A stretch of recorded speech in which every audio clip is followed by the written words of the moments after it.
today is the day of farewell. Farewell का मतलब होता है क्या होता है?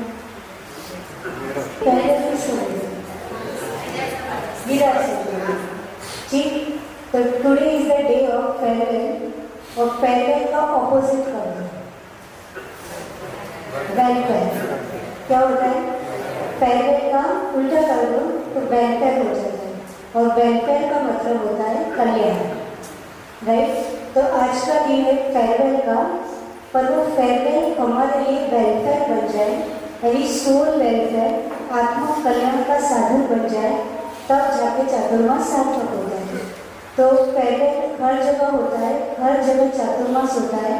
यहाँ देवादिदेव श्री एकाजरा शांतिनाथ भगवान आदिनाथ भगवान के पावन चरण कमलों में परम पूज्य आचार्य भगवान गणाचार्य गुरुदेव श्री विराट सागर महाराज, पट्टाचार्य चर्या शिरोमणि श्री विशुद्ध सागर महाराज जी के मंगल आशीर्वाद से और सभी के संयोग से ये चातुर्मास आनंद संपन्न हुआ। चातुर्मास के बाद भी 1 महीना हुआ, राइट? और ये चातुर्मास पूरा हो गया, पर वो वेलफेयर हमें हमेशा याद रखना है। एक सिंपल एग्जाम्पल बताती हूँ। एक बार नॉकआउट था, डिजिट होती है 1 2 3 4 5 6 7 8 9, तो 9 के अंक ने 8 के अंक को देखा। किसको देखा? 8 के अंक। और 9 के अंक ने 8 के अंक को देख के बोला कि तू मेरे नीचे क्यों बैठा है, यहाँ से हट। तो 8 का अंक नहीं हटा तो 9 के अंक ने थप्पड़ लगाया। तो 9 के अंक ने 8 को थप्पड़ लगाया, तो 8 के अंक ने सोचा मेरे नीचे भी तो कोई नहीं, तो 8 ने 7 को थप्पड़ लगाया। 7 ने बोला मेरे नीचे भी कोई है, तो ऐसे करते करते 7 ने 6 को, 6 ने 5 को, 5 ने 4 को, 4 ने 3 को, 3 ने 2 को और 2 ने 1 को थप्पड़ लगाया। हर अंग अपने से नीचे वाले, भाई तो मेरे नीचे क्यों बैठा है, तो यहाँ से हट जाए। नहीं हटा तो एक दूसरे की कॉपी करते करते थप्पड़ लगाते गए। एक ने सोचा कि मेरे नीचे कौन है, एक ने सोचा मेरे नीचे कौन है, तो एक के नीचे क्या होता है? 0। तो एक ने सोचा मैं 0 को थप्पड़ लगाऊंगा तो होगा क्या? वैसे 0 की कोई वैल्यू होती नहीं है और उसको थप्पड़ लगा के मुझे कोई फायदा नहीं है, उससे अच्छा मैं उसको अपने बाजू में बिठा लेती हूँ। एक ने क्या सोचा कि 0 को थप्पड़ लगाने की बजाय मैं उसको अपने बाजू में बिठा लेता हूँ। तो कितने हो गए? 10 हो गए। अब 9 को चिंता हुई कि मेरे ऊपर कोई है, यानी अब 9 के ऊपर 10 आ गए। 1 और 0 एक साथ बैठ गए तो 10 हो गया। अब 9 को चिंता हुई कि अब मेरा क्या होगा, अभी मैंने ही शुरुआत की थी और एक दूसरे को थप्पड़ मार मार के ये हालत हो गई। तो 9 ने सोचा अभी मुझे चपाटा लगे उसके पहले मैं भी उसके पास जाके बैठ जाता हूँ। तो कितने हो गए? 109 हो गए। ऐसे आंख को भी डर लगा, तो ऐसे कर करके 8 7 6 5 4 3 2 1 ये सभी क्या हो गए? पीछे पीछे लाइन में लगने लगे। तो कितनी बड़ी डिजिट बन गई? पहले सिंगल 9 था और सब एक दूसरे के साथ बैठ गए, तो कितनी बड़ी डिजिट बन गई? बहुत बड़ी बन गई। ऐसा ही जैनिज्म हमको सिखाता है कि जब हम थोड़े होते हैं और हम अकेले होते हैं तो इतना हमारी वैल्यू नहीं होती है और हम सब एक दूसरे के साथ बैठ जाते हैं, राइट? एक दूसरे को गिराने की जगह हम एक दूसरे को अपने पास बिठा लेते हैं, तो एक बहुत बड़ी डिजिट बन जाती है, एक बहुत बड़ी पावर बन जाती है। जो अकेला 9 था वो कितने करोड़ अरबों मिलियंस और उसमें वो फिगर पहुँच गई। तो ऐसे ही हम सभी लोगों को याद रखना चाहिए कि कोई व्यक्ति होता है जो बहुत अच्छा प्रभाव कर सकता है, कोई व्यक्ति होता है जो बहुत अच्छी आहार व्यवस्था में आगे आ सकता है, कोई व्यक्ति बहुत अच्छा, जैसे रीटा आंटी और सब लोग वो बहुत अच्छा स्वाध्याय में आगे ला सकते हैं समाज में। तो समाज के हर एक व्यक्ति में कोई ना कोई स्किल होती है, कोई ना कोई टैलेंट होती है और हर एक व्यक्ति की टैलेंट को आइडेंटिफाई करके उन सभी टैलेंट को मर्ज किया जाए तो जैन धर्म की प्रभावना बहुत बढ़ जाती है। पर यदि हम अकेले अकेले कुछ करना चाहें तो नहीं हो सकता। तो हर एक व्यक्ति ये सोचे कि समाज में छोटा सा छोटा बच्चा है, फॉर एग्जाम्पल गेम, ठीक, और दीर्घ से लेकर के अपने वो टाका टुका वाली डाली, सही है ना, वहाँ तक के लोग जो आते हैं उसमें से मुझे जीतने आए थे। तो इतने सभी बीच के सभी ये सभी के पास कोई ना कोई टैलेंट होती है, यानी रुचि होती है, इंटरेस्ट होता है कि वो क्या कर सकते हैं, क्या नहीं कर सकते। हम हर एक व्यक्ति को गांधी जी नहीं बना सकते। नहीं, कोई भगत सिंह होता है, किसी में स्किल होती है गांधी जी जैसी, किसी में स्किल होती है भगत सिंह। और देश को आचार्य तो कभी मिलते जब गांधी जी भी मिले और भगत सिंह भी मिले। ऐसे जीन शासन तभी आगे बढ़ सकता है जब हमको हर तरह के लोग समाज में मिल जाए, उनका सहयोग मिले। ठीक, हर व्यक्ति मोर नहीं बन सकता, मोर की तरह हर व्यक्ति डांस नहीं कर सकता, पर हर व्यक्ति कोयल की तरह गा भी नहीं सकता। मोर सोचे में कोयल की तरह गा लूं तो वो कभी नहीं गा सकता, और कोयल सोचे में मोर की तरह डांस कर लूं तो कभी कोयल मोर की तरह डांस नहीं कर सकता। हर एक व्यक्ति की अपनी खुद की टैलेंट है, वो उसको पूर्व के कर्म के अकॉर्डिंग मिली होती है, वो उसका नाम करना है और वैसा वैसा उसको मिला है। तो हम सभी को चाहिए कि छोटे से छोटे बच्चों को बच्चे से लेकर बड़े से बड़े दादी तक का हम रिस्पेक्ट सब रखते ही है। सबको एक साथ लेकर के हम कितने अच्छे से जीवन शासन को आगे बढ़ा सकते हैं, वही हमारा सम्यक दर्शन की निर्माता है। हर एक सम्यक दृष्टि यदि प्रभावना में उत्सुक है तभी वो सम्यक दृष्टि है, क्योंकि सम्यक दृष्टि के सम्यक दर्शन के 8 होंगे, उसमें लास्ट में कौन सा है?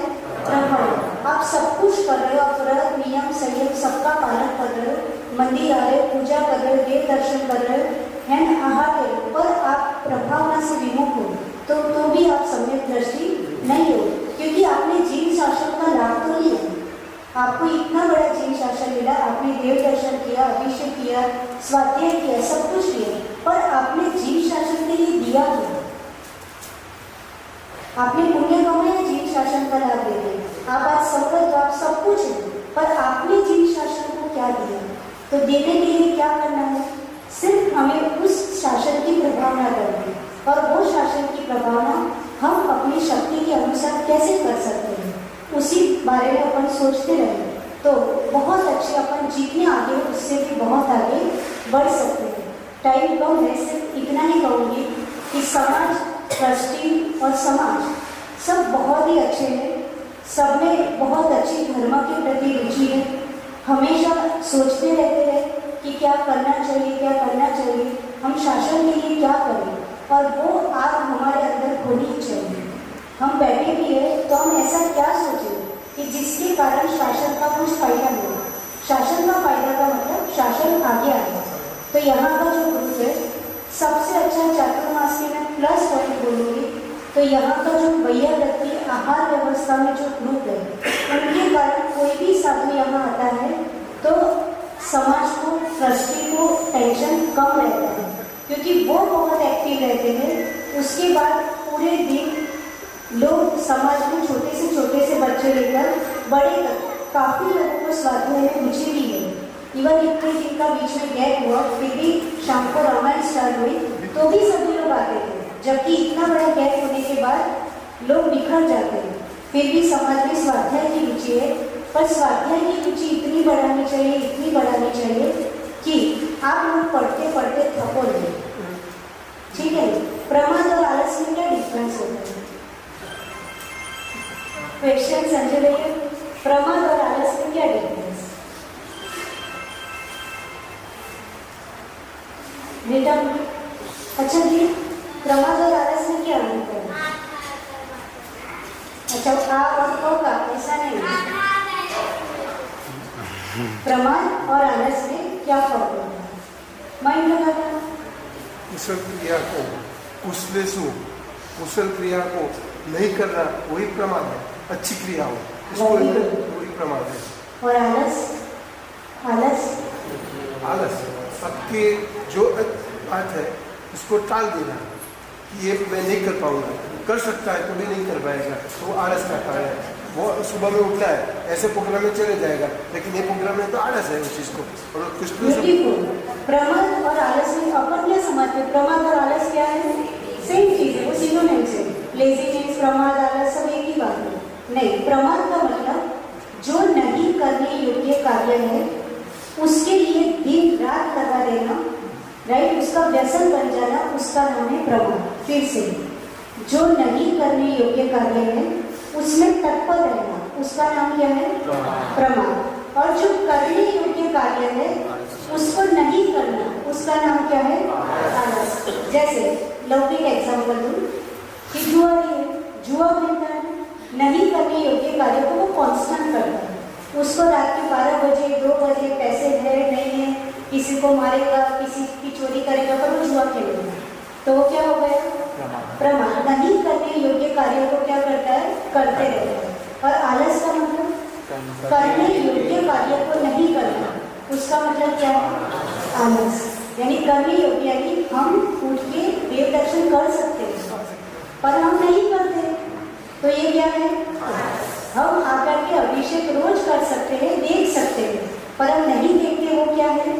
आलस। हम स्वाध्याय रोज एटलीस्ट 5 मिनट कर सकते हैं, पर वो भी नहीं करते, तो वो क्या है?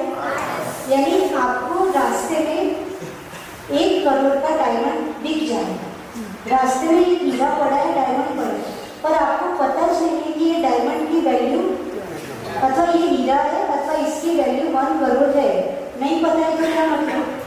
ऐसे ही आपको इतना जबरदस्त मनुष्य पर्याय मिला, और मनुष्य पर्याय से आत्मा परमात्मा तक की जर्नी क्रॉस कर सकती है, ये पता होने के बावजूद भी हम कुछ भी ना करें, तो ये क्या है?